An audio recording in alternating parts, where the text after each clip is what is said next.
Kalian pasti sering nggak sih dengar di sekitar kalian, beberapa mungkin suka ngomong kayak gini, Kira-kira kalau anakku disekolahin, sekolah di mana ya? Ah, di mana aja deh, sekolah sama aja, yang penting kan anaknya bisa belajar apa enggak. saya sangat tidak setuju dengan statement bahwa semua sekolah itu sama saja.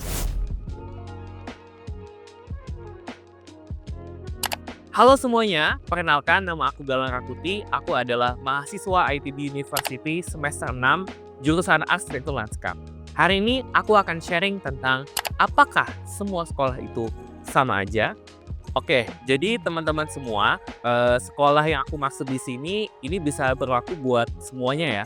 Mungkin bisa buat parents yang memilih kira-kira anaknya bakal sekolah di mana, atau teman-teman SMA yang mau milih nanti kuliah di mana, apakah swasta atau negeri, atau mungkin teman-teman yang sekedar masih SMP atau masih SD mau milih entar lanjutnya bakal sekolah kemana gitu. Jadi kita langsung bahas aja. Jelas sekali setiap sekolah itu punya unique selling point yang berbeda. Jelas sekali setiap sekolah itu punya hal-hal yang diajarkan berbeda. Sesimpel sekolah swasta sama sekolah negeri itu pasti berbeda. Mungkin yang pertama aku akan bilang bahwa environment shape people. Lingkungan itu membentuk karakter dari seseorang. Aku itu dibentuk dari bagaimana lingkungan aku membesarkan aku gitu. Bagaimana keluarga aku. Kalau misalnya aku dibesarkan oleh keluarga Mandailing karena aku Rakuti, itu mungkin beda kalau misalnya aku dibesarkan oleh keluarga yang orang Jawa. Mungkin beda juga kalau aku dibesarkan oleh keluarga Chinese. Mungkin beda kalau aku dibesarkan di keluarga di luar negeri, bukan di Indonesia. Nah, itu saja sudah sangat berbeda. Teman-teman kalau misalnya nanti kita sekolah, itu kurang lebih sama kayak gitu. Kalau misalnya kita belajar, kita sekolah, itu kan kita membentuk pola pikir kita. Membentuk, cara berpikir kita supaya benar, supaya nggak salah gitu. Nah, mungkin untuk yang pertama, aku mau cerita tentang, tukang parfum dan tukang besi. Nah, kalau misalnya temenan sama tukang parfum, walaupun teman-teman nggak pernah ngerasain parfumnya, at least teman-teman tuh akan kebagian wanginya, iya nggak? Kalau misalnya teman-teman datang ke toko parfum, rajin main ke tempat teman yang kebetulan jualan parfum gitu, pasti kan wangi, ya pasti kan kita pulang dari situ juga kebawa wanginya. Nah, kalau teman-teman mainnya sama tukang besi, tukang las gitu, ini bukannya aku mendiskreditkan tukang las besi ya, tetapi teman-teman at least akan berasa baunya, teman-teman at least akan berasa kotornya, akan berasa debunya. Nah, itu maksud aku. Jadi ketika kita memilih sekolah, itu kita tuh menyemplungkan diri kita terhadap lingkungan-lingkungan ini gitu. Dan teman-teman mau lingkungan teman-teman kayak gimana gitu. Nggak bisa disamain sekolah, satu sama sekolah yang kedua gitu. Sesimpel aku dulu waktu milih SMA. Dulu waktu milih SMA, keluarga aku adalah keluarga yang cukup religius. Jadi, kami itu punya mindset bahwa anak-anak itu kalau SMA harus dimasukin ke pesantren.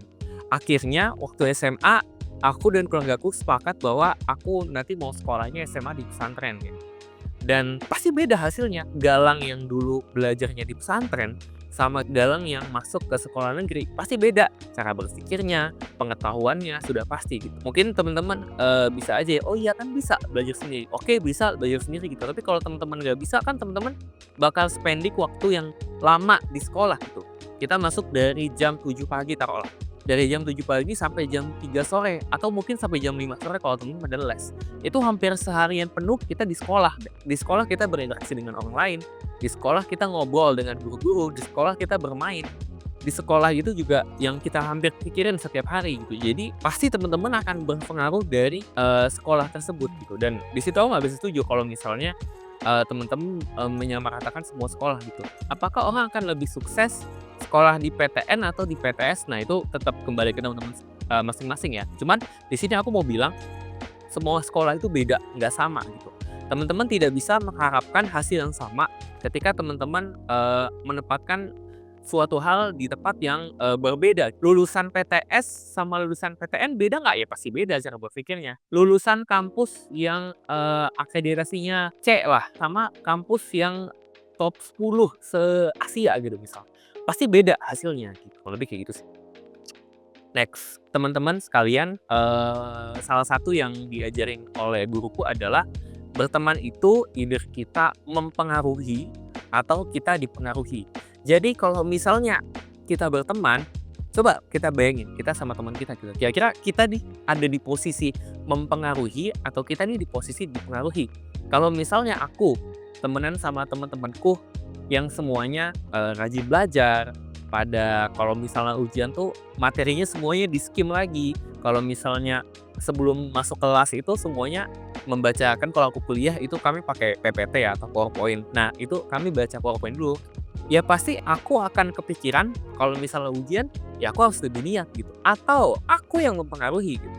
Misalnya aku dengan temenku nggak pernah olahraga, tapi aku tuh tiap hari lari gitu. Nah, aku akan mempengaruhi dia bahwa, lu lari lah, kan kayak gitu. Atau at least aku akan ngajakin dia CFD. Nah, itu dipengaruhi atau mempengaruhi. Jadi teman-teman harus tahu kalau misalnya teman-teman mau masuk ke sekolah, either itu sekolah lokal atau sekolah top, sekolahnya yang mungkin agak lebih murah atau sekolah yang bisa dibilang mahal SPP-nya. Nah, itu teman-teman akan memasukkan diri teman-teman ke lingkungan yang ya teman-teman harus tahu sendiri gitu. Kira-kira gimana sih lingkungan orang yang sekolahnya di sekolah top gitu. Kalau misalnya aku masuk ke Harvard, ya itu isinya anak-anak pintar semua. Belum tentu teman-teman kalian yang juara satu sesekolah bisa masuk Harvard gitu. Jadi kalau misalnya aku udah bisa sekolah di Harvard, ya udah pasti isinya orang pintar semua. Nggak mungkin ada orang yang stupid, bego, goblok tuh nggak mungkin gitu. Pasti pintar gitu. Tapi kalau misalnya aku masuknya ke sekolah biasa yang sekolah lokal, ya mungkin aja aku tertinggal, mungkin aja pola pikir aku tidak semaju orang-orang yang sekolah yang lain. Aku rasa teman-teman sering dengar kalimat ini, "Kamu adalah 5 orang terdekat kamu." Nah, kamu berteman dengan siapa, itulah dirimu. Nah, jadi kurang lebih kayak gitu teman-teman. Kalau misalnya aku kepengen ya aku bisa mempersiapkan diri untuk SNBT ini gitu. Tapi teman-teman aku semuanya main, teman-teman aku semuanya nongkrong, nggak ada yang belajar sama sekali gitu. Ya gimana aku mau belajar gitu? Aku harus merubah teman-teman aku gitu, bukannya kita mendiskreditkan teman-teman sendiri ya, tapi lebih ke teman-teman harus memilih teman-teman mau sama siapa mainnya gitu. Kalau teman-teman kepengen rajin ngaji, kepengen rajin kajian, ya teman-teman harus main sama yang apa sih kalau bahasanya sekarang ahli-ahli ya atau ukti-ukti gitu. Nah, ya kalau teman-teman main sama mereka ya pasti diajakinnya, entar ada kajian, datang yuk. Entar ada acara ini ikut yuk. Entar ada tablik akbar nih, datang yuk. Gitu. Kalau teman-temannya mau mainnya yang olahraga terus ya temannya berlimanya harus rajin olahraga. Kurang lebih kayak gitu. Nah, selanjutnya adalah kesempatan kita untuk sukses dalam proses pendidikan itu most likely lebih besar kalau misalnya kita invest lebih gede. Invest lebih gede ini maksudnya apa sih? Maksudnya kita pilih sekolah yang lebih mahal. Kita pilih sekolah yang lebih prestis. Kita pilih sekolah yang lebih top, yang secara ranking itu lebih tinggi. Nah, harus ada yang lebihnya itu. Karena teman-teman, balik lagi, teman-teman akan masuk ke lingkungan di mana lingkungan itu isinya orang-orang yang kompetitif. Contoh, aku masuk ke IPB, aku kaget. Kenapa? Karena di sini semuanya kompetitif gitu. IPB kemarin baru aja juara 1 by subject ya di Indonesia. Nah, semuanya itu kompetitif, semua itu pengen juara 1, semua itu pengen cum laude gitu. Hampir sebagian besar teman-teman aku yang aku jumpai itu mereka semuanya cum laude ya. Aku sendiri enggak gitu ya. Dan itu tuh memacu sense of kompetitifnya kita gitu. Di sini anak-anak mahasiswa ikut lomba yang rajin olimpiade itu sangat-sangat diapresiasi sekali dibanding mahasiswa yang sekedar kuliah pulang.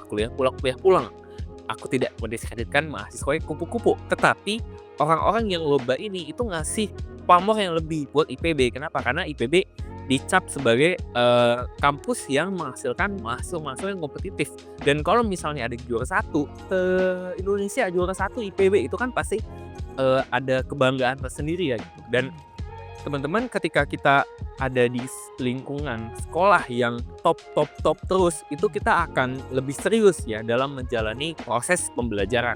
Kenapa aku bilang ketika kita memilih sekolah top itu adalah kita memiliki kesempatan sukses dalam pembelajaran lebih baik. Contoh simple, aku itu dulu SMP-nya di Batam. Aku bukan di Bogor, jadi aku SMP di Batam, tapi aku waktu itu memilih untuk pindah SMA ke Bogor karena ya aku pengen lebih maju aja gitu.